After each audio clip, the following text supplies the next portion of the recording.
Todos os dias no mundo inteiro, milhões de pessoas usam os produtos Xerox como ajuda no processo de comunicação. A maioria dessas pessoas pensa somente na quantidade e qualidade das cópias. Poucas pensam como os equipamentos Xerox fazem essas cópias. Xerografia? Quem conhece xerografia? Olha, eu sei que coloca uma moedinha aqui e obtém uma cópia.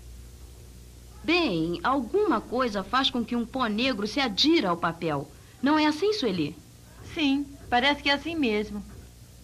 Ah, xerografia, isso é facílimo. Olha, eu conheço o funcionamento completo. E esses botões aqui estão ligados a esse computador, como vocês podem ver. E na hora que se injeta uma corrente, uma carga elétrica magnética positiva se instala aqui. E depois, bem, bom, aqui tem o processador, aqui é onde vai o toner, aquele negócio todo, sabe como é?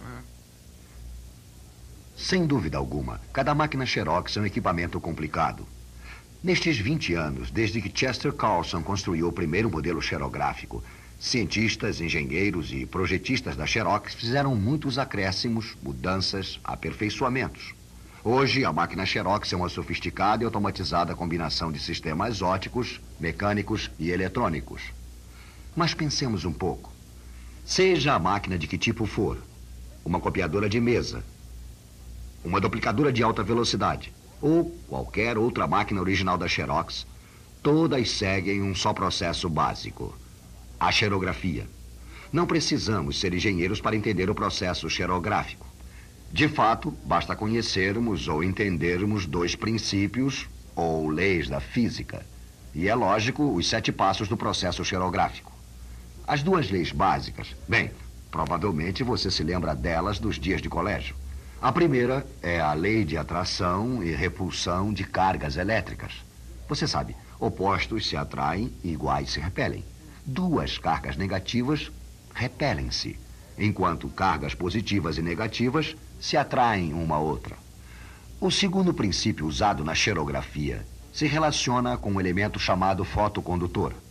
Basicamente, o fotocondutor irá manter ou reter as cargas elétricas no escuro. No entanto, exposto à luz, o fotocondutor irá perder, liberar estas cargas elétricas.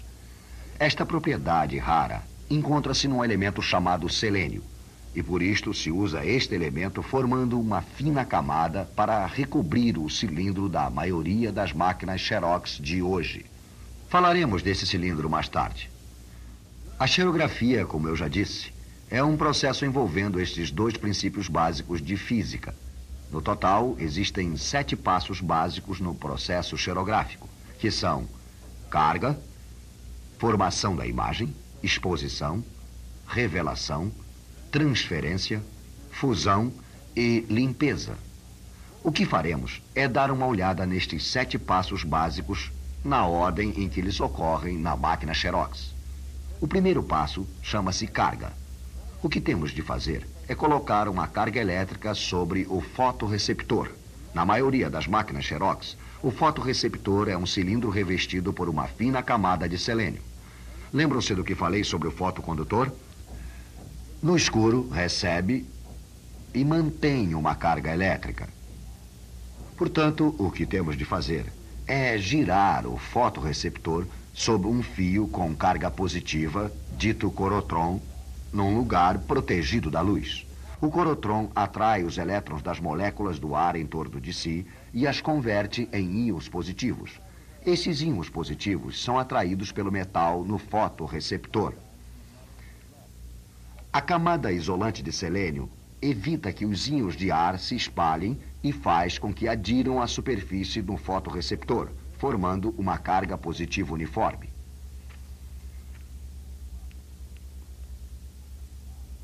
O segundo passo no processo consiste em focalizar a imagem da informação que desejamos copiar. Isto se consegue pelo uso de um sistema de espelhos e uma lente. Uma luz brilha por baixo do documento a copiar. Este documento agora reflete na imagem para um espelho através de uma lente que o focaliza.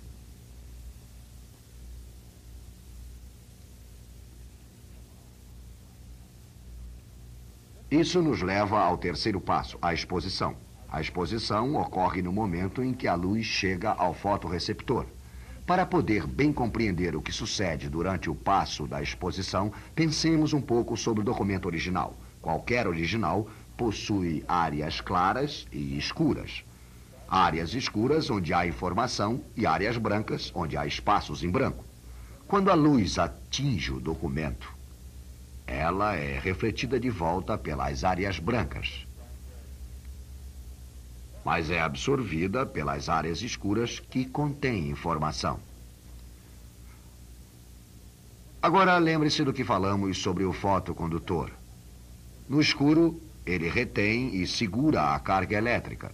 Entretanto, exposto à luz, ele perde esta carga. A imagem que vem pelos espelhos e lentes finalmente se focaliza sobre o fotorreceptor e é composta de áreas escuras e de áreas de luz refletida. Portanto, o cilindro perde sua carga nas áreas claras, mas retém a carga nas áreas escuras. Estas áreas que retêm as cargas correspondem à informação do original a ser copiado. Estas áreas constituem o que chamamos imagem latente ou imagem invisível.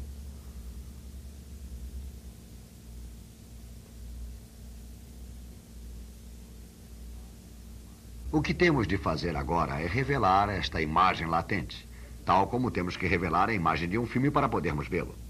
Este quarto passo é chamado revelação. O que vamos fazer é mudar esta imagem latente ou invisível em visível, em algo que possamos ver de verdade. Temos que colocar pequenas partículas de um pó negro, chamado toner, nas áreas de imagem. Bem, o toner é levado até a superfície do cilindro por estas pequenas bolinhas chamadas transportadoras. A combinação das bolinhas transportadoras e de toner se chama revelador. O revelador tem este aspecto. Lembre-se que a imagem latente no cilindro é composta de áreas de carga positiva. Portanto, que tipo de carga deve ter o toner para que seja atraído até estas áreas? É claro, negativa. Os opostos se atraem. A positiva atrai a negativa.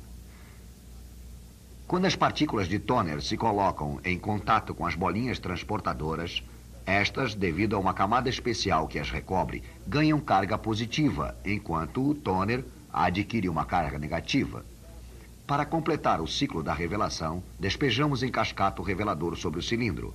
As partículas de toner com carga negativa aderem às áreas de carga positiva que são a imagem do documento original. Como as outras áreas do cilindro contêm pouca ou nenhuma carga positiva, o restante do toner deslizará sobre elas e será reciclado.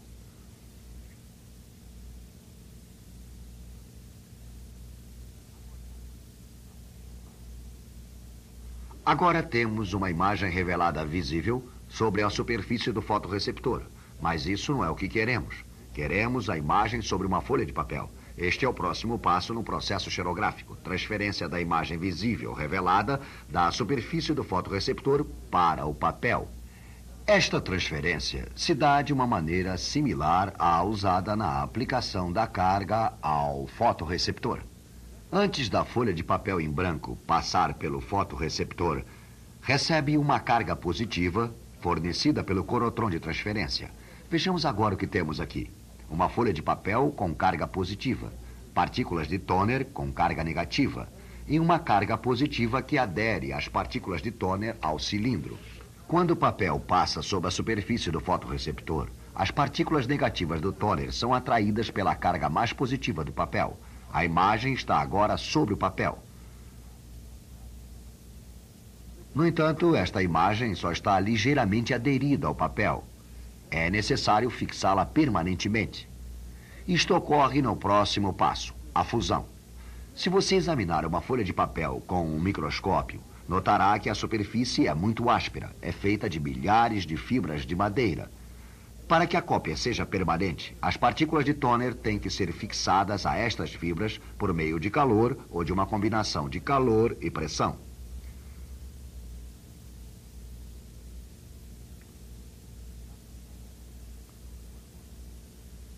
Assim se conclui a produção de uma cópia.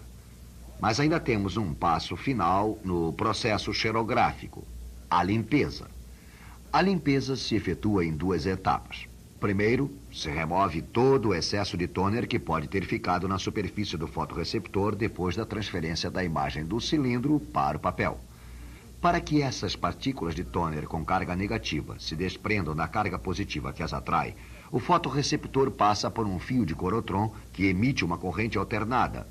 Como o nome indica, este corotron emana cargas negativas e positivas em rápida sucessão.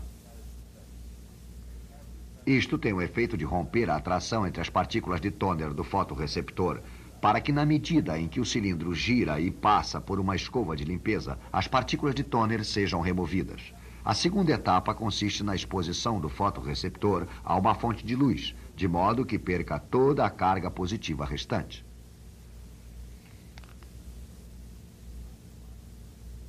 Já examinamos os 7 passos básicos da xerografia. Falamos de cada um separadamente. Agora, vamos observar o processo completo, do princípio ao fim.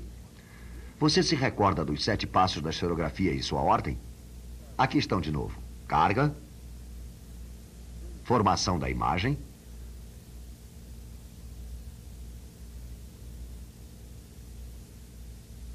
exposição,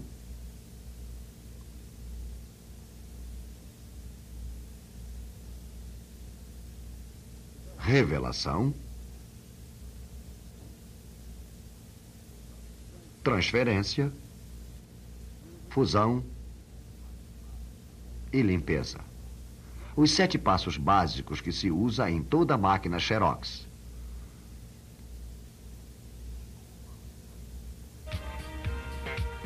Como falamos no início desta apresentação, as pessoas que usam máquinas Xerox não pensam no modo em que se produzem as cópias. Isto é uma homenagem aos que desenham e produzem as máquinas Xerox. O processo é tão confiável que podemos esquecer dele. Não existe máquina Xerox que funcione para sempre. Claro, necessitam de manutenção, mesmo no caso de equipamentos mais duráveis. Se o seu trabalho está relacionado com as funções de manutenção, você não pode dar seu luxo de ignorar o processo xerográfico. Temos que compreender que este programa é apenas o começo, o primeiro passo. Temos outros programas e outras pessoas que o ajudarão a obter mais conhecimentos sobre esta fascinante e versátil tecnologia. Xerografia. Quanto mais você souber sobre ela, mais o público em geral usará nossas máquinas.